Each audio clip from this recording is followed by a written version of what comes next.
আজ কথা বলবো শিকারপুর ইউনাইটেড ক্লাবের আব্দুর রবকে নিয়ে। সে শুধু একজন স্ট্রাইকার নয়, সে আমাদের শিকারপুরের গর্ব। মাঠে তার গতি, ড্রিবলিং আর বল পায়ে নেওয়ার দক্ষতা সত্যিই দেখার মতো। পায়ে যখন বল আসে তখন যেন নিজের ছন্দেই ফিরে যায়। প্রতিপক্ষের ডিফেন্স ভেদ করে সামনে এগিয়ে যাওয়ার আত্মবিশ্বাসটা তার খেলায় আলাদা একটা সৌন্দর্য এনে দেয়।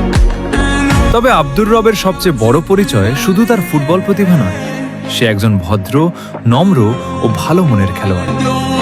মাঠে প্রতিপক্ষকে সম্মান করে আর নিজের দলের জন্য শেষ মুহূর্ত পর্যন্ত লড়াই করে। শিকারপুরের মাটিতে এমন একজন প্রতিভাবান স্ট্রাইকার থাকা সত্যিই আমাদের গর্বের বিষয়। আমরা বিশ্বাস করি পরিশ্রম আর আত্মবিশ্বাস ধরে রাখতে পারলে আব্দুর রব আরো অনেক দূর এগিয়ে যাবে। আব্দুর রব শিকারপুরের গর্ব, মাঠের নিজের ছন্দের এক দুর্দান্ত স্ট্রাইকার।